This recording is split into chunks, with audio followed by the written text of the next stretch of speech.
Hello, welcome to Lore Master's Lair.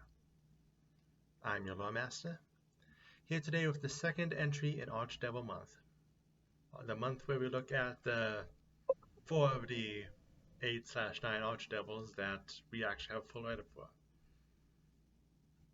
Last week we covered the ruler of the third ring, Mammon. The ruler of the fourth, Belial, does not have a full write-up yet.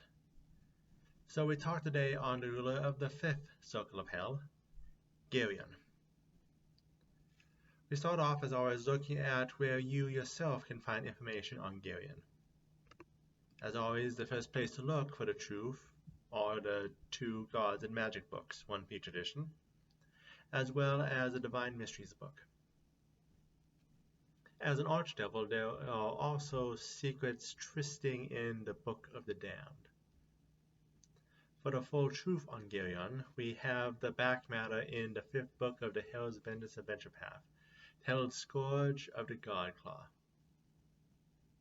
The Rings of Hell can be found both in the Book of the Damned as well as Plain Adventures.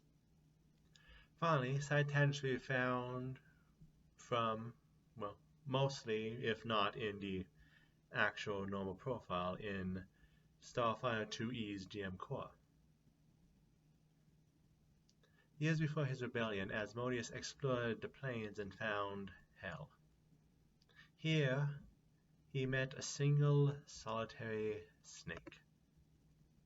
The two talked for an unknown amount of time, from hours to centuries, but in the end, Asmodeus walked away and returned to heaven, as the single snake returned to the wastelands, alone and surely insignificant. Geryon appears as three snakes tangled upon each other, with three bodies coming from the serpent's mouths. These bodies are false. The snakes are Geryon's true form.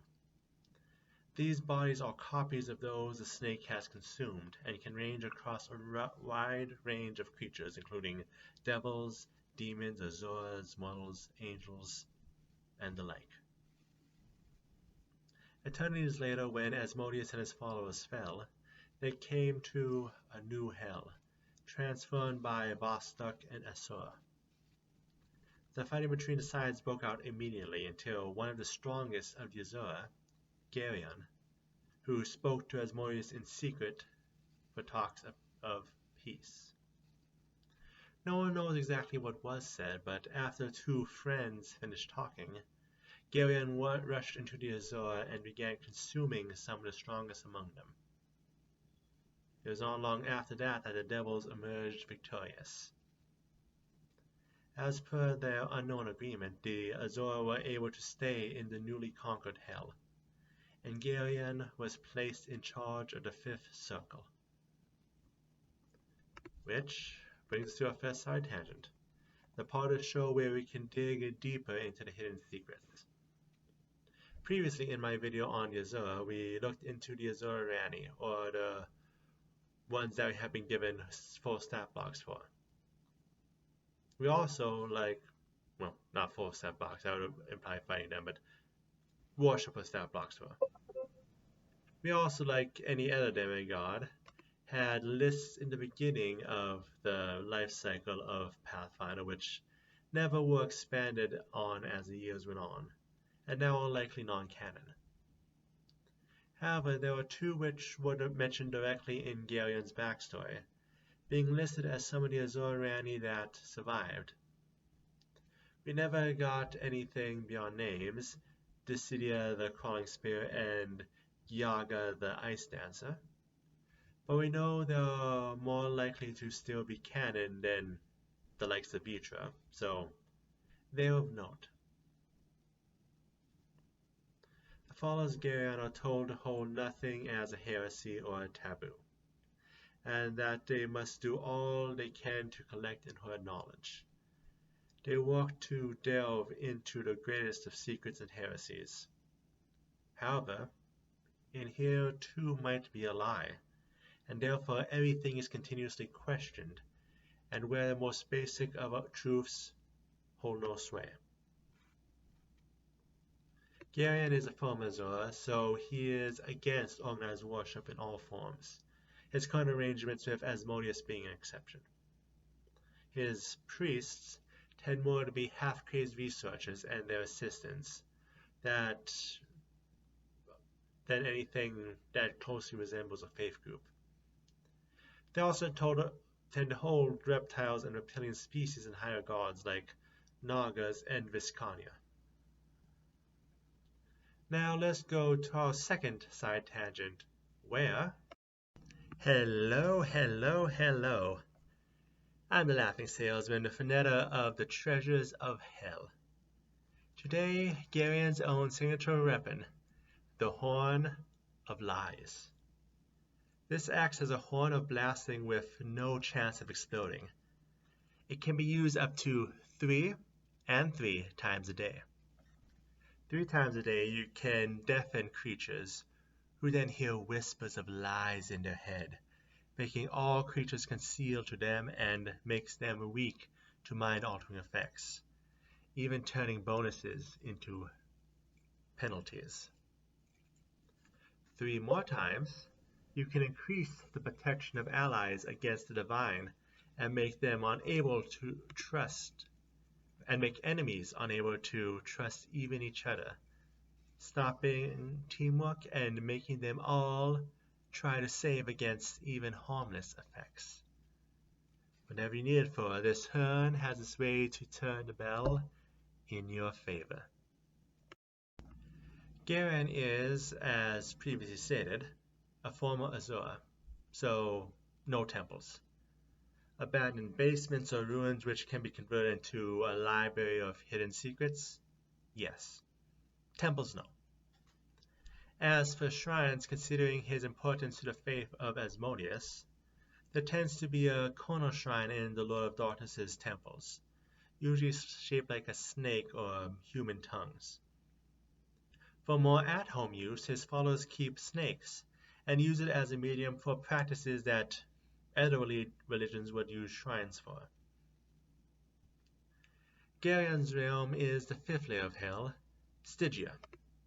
The waters which make up the swamp are each made from the lies told across the multiverse. Here grows the most stubborn and hard to treat of the plants in the universe, and in the swamp sits many a shrine, temple, and holy site, drowned and abandoned. Some were successful attempts of creating false religions,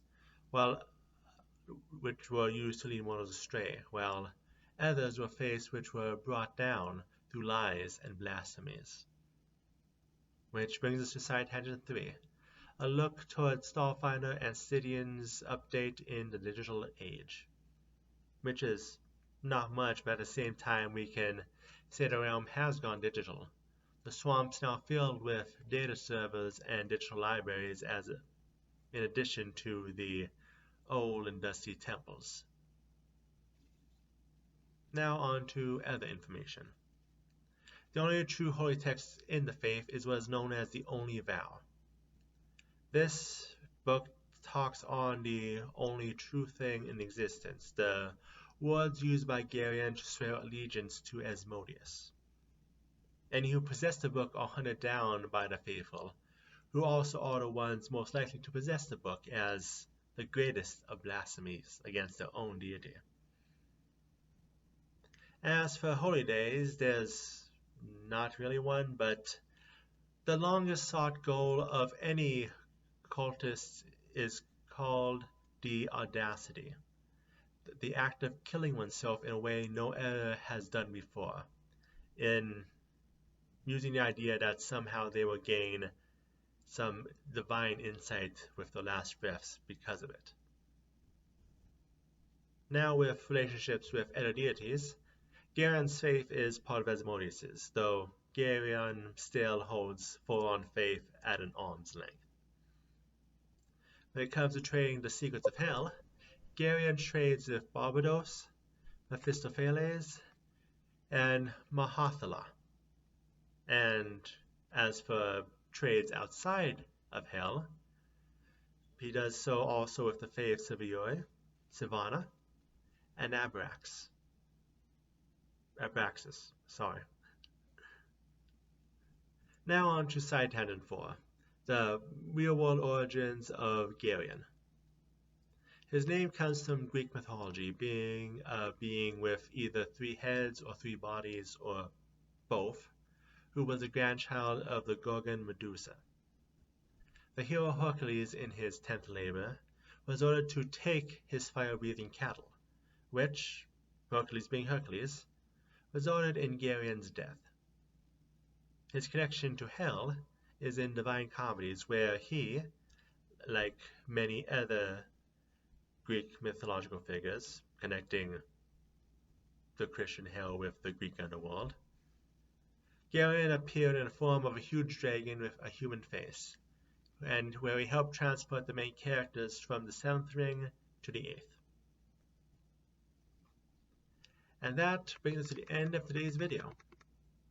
I believe it is not like you can believe anything you heard in this video anyway. Luckily, next week we have a video more straightforward and full of conviction. See you then.